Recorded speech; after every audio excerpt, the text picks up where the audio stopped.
Struggling to get your money back on a cancelled holiday? Are you worried about a UK-based break in the future? Well, all the information and advice that you need is right here on the Sun Holiday Show. I'm Lisa Minot, Travel Editor at the Sun. First things first, if you want to keep up to date on all the latest travel news and deals, subscribe to our channel and turn your notifications on. The coronavirus pandemic has caused devastation worldwide, and of course the travel industry has been particularly hard hit. Here today to talk to me about how the industry is coping in this unprecedented times, I have CEO of the PC agency and aviation expert, Paul Charles. Hi Paul, how are you doing? Hi Lisa, how are you? I'm doing good. So we just want to jump in here and really start discussing, what the future is for Brits who are desperate to get away this summer. Now, obviously, the elephant in the room is the looming upcoming quarantine. What do you think of this? Do you think it's a good idea? Oh, the quarantine plans are totally unworkable. They're really poor quality. They're badly thought out. Now, why is the UK then introducing it now? We should have had it in early March. We could have seen thousands fewer deaths if we'd have put that quarantine in place very early. So it seems odd to wait and put it in place from June the 8th. If it's so urgent and important, why isn't it in place right now? Why are we waiting another few weeks before it comes in? So the quarantine plans themselves don't add up. They're illogical. Yeah, I think we very much are seeing that across the industry. Tourism bosses yesterday signing a petition to Priti Patel to say that they thought it was unworkable. They've said they're going to review it every 3 weeks. So that potentially means that the start of July, we might actually see the system change in some way. And there has been talk of these air bridges. What do you think of this idea? Well, the air bridges are a good idea. Just on the point about the quarantine being reviewed every 3 weeks, it needs to be withdrawn. They need to be withdrawn now. But the air bridges, to come to that point, are an important way out of this for the government if they want to save face. Air bridges basically will enable us to travel safely between certain points and the UK. Do you think that the industry has handled this as well as they could have done? No, the industry hasn't handled it at all well. There's no doubt the industry was unprepared. It was unprepared for a number of reasons. One is a lot of staff were off ill because they were suffering from symptoms, or their family members or friends had symptoms. So customer care teams in travel companies haven't been as fully staffed as they were. Secondly, because of that, teams have been overwhelmed. So they haven't had the staff to deal with the number of complaints or requests for refunds coming in. And they've been overwhelmed due to the sheer scale. Ryanair alone saying 25 million refunds they're having to process. So that really is going to take them years to get through in reality. It's been slow to pay back simply because they're fearful of going under. Businesses are trying to survive. So they're trying to hang on to the cash from previous bookings for as long as possible to protect their businesses. Can you see the cost of holidays and the cost of flights going up because of what we've gone through in the last 2 months? I think the cost will have to go up over time, but in the short term, there will be some bargains. I think 20% of holidays and seats available generally in the industry will be at low prices because the industry has to pump prime. It has to get people moving again. It has to fill up the seats with those who are not confident about flying. And money talks. If the price is low, a lot of people will want to travel and get away. But longer term, the prices will creep up. And they'll rise simply because companies have to try and get back to profitability. Okay, well, if you could just then now maybe chat about the people who have had a holiday cancelled over the last couple of months and have been offered a refund credit note from their tour operator or their airline. Now, these are causing quite a lot of controversy at the moment because we still don't actually know if they are kind of covered by the ATOL, if they're financially protected in the same way that your package holiday would have been in the first place. Do you think they're a good idea? Do you think that it's a way that maybe, yes, it will mean that travel companies get to survive, but are you worried at all that the protection for the consumer is being eroded? Trying to give credit notes and vouchers to somehow get you to stay a loyal customer, but most importantly, freeze the money so that that money is not given back to consumers immediately, therefore threatening the future of that very company. The problem is the regulators have not really ruled on this. They've been very slow, and governments have been very slow.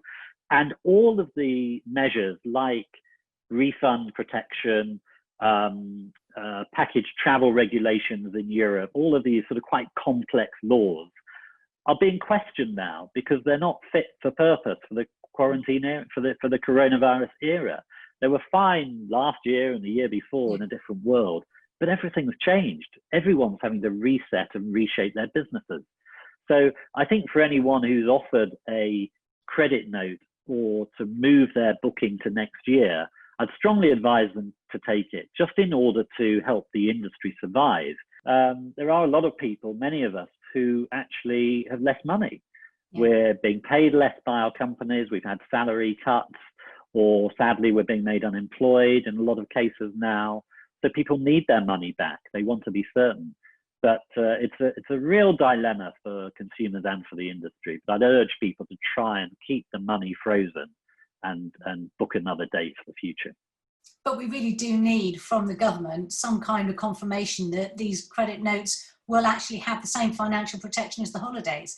And that's not the industry's fault. That's the government for not actually, really making it clear. The government's going to have to protect all of these credit notes, because otherwise the whole travel economy will come tumbling down. Can you see that things are starting to get better? Yes, we're definitely through the worst. And actually, what I'm really positive about is the domestic economy initially. Things are coming back faster than many people thought at home. It means, I think a lot of people will stay in the UK initially as they build their confidence. But there are enough people who want to go abroad. There's not enough supply in the UK to supply everybody who wants to go on holiday. So some people will have to travel overseas. And I think we are going to see bookings come through during June for holidays from July onwards. And as I say, where I see the real promise for consumers is in those late deals. If you're prepared to go at very short notice in July, maybe travel 2 or 3 days later, you should be able to get some very low airfares. Thank you, Paul. It's been a real pleasure talking to you. And let's hope that one day soon we're going to be travelling together in a much better world. I've no doubt we will be. Great to see you, Lisa. Thank you. Lovely to see you too. We know this is going to be the summer of the staycation. Hopefully we'll be getting out and about very soon. And I'm delighted to have talking to me today from Visit Britain and Visit England, Patricia Yates. Morning, Patricia. It's lovely to speak to you. Morning. It's lovely to speak to you, Lisa. Thank you. So what do we reckon? The government have indicated that we are going to be going away on holiday in the UK quite soon. When can you see this happening, and what do you think is going to happen? Well, it's clear that that lockdown is easing a little. The date the government has sort of given the industry is sort of July the 4th, if everything goes well. So you'd expect to see hotels and restaurants start to open there. Then hotels might look a bit different. They might not have their restaurants up and running. You might not get your buffet breakfast. It's probably only just over a month until they'll be opening. Has there been a lot going on to get the industry ready?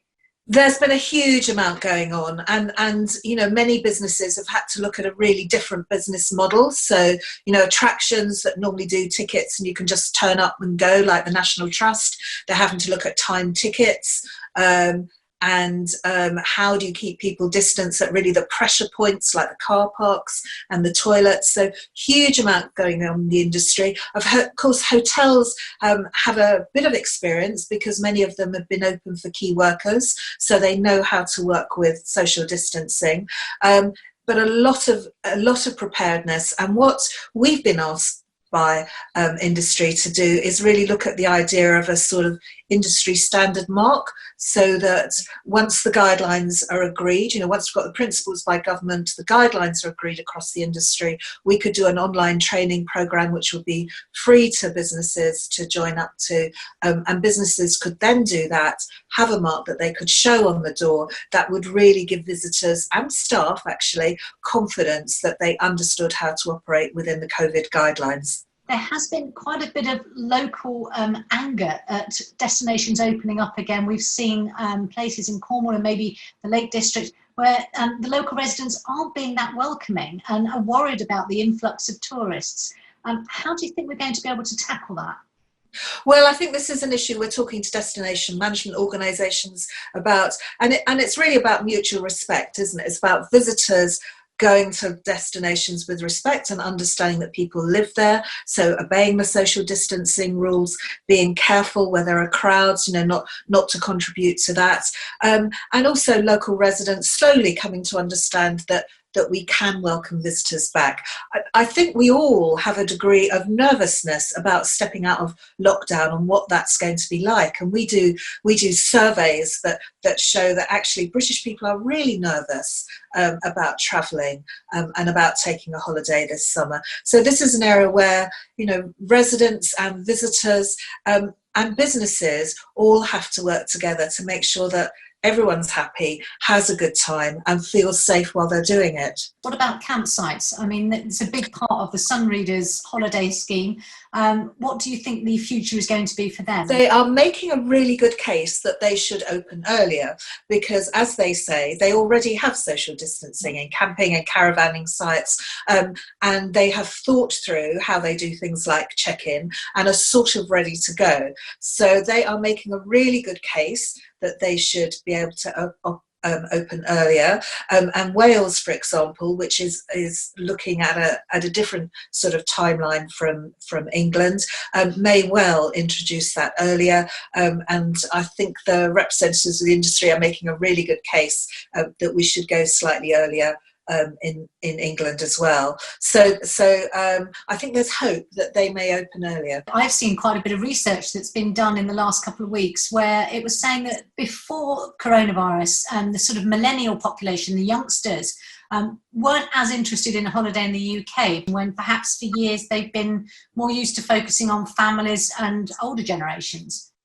Well, I think a lot of destinations are doing really well there. I mean, getting the social and digital content up so that you can tell visitors about the place, and also so that they can post afterwards, so you get that advocacy from a younger audience, and we've got a lot of really good outdoor and active sports and recreations that people can go and dip in, that real sense of place, so local people telling you about the local area, and I think a lot of work has gone into making even our big history and our big buildings more personal and bringing that down so people feel part of it. And I think that's the real that's where you want to go with a younger audience, but actually people with families as well, same sort of journey. So yes, I see a lot of a good work going on there, and some great places for people to go and stay and to have a really sort of active out and about holiday.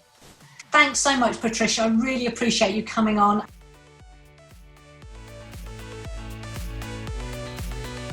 I've had a reader asking, they've got 2 payments left to make for a holiday in September. Should they make those final payments? Well, yes, they should. If you don't make those final payments, you could be in breach of the contract with the tour operator, and you'd potentially face losing all the money that you already paid out so far. Even if you're not sure the holiday is going to go ahead, it's probably best now to make those final 2 payments, and then you're fully protected under the Atoll scheme, because as a package holiday, you've got that protection in place. So if the holiday doesn't happen, or if the tour operator goes bust, you know that you're going to get your money back. Another question I've had coming in is somebody saying to me that they've got a holiday booked in the Cotswolds in a hotel next month. Are they going to be able to go? Unfortunately, probably not. We're not looking at seeing hotels in the UK open up until July at the earliest. So it's best idea to contact the hotel and see if you can make arrangements to rebook the holiday for later on in the year. Thanks so much for watching today's show. Don't forget, if you've got any questions, please comment below this video. It's been great talking to you, and I hope to see you again very soon on the Sun Holiday Show.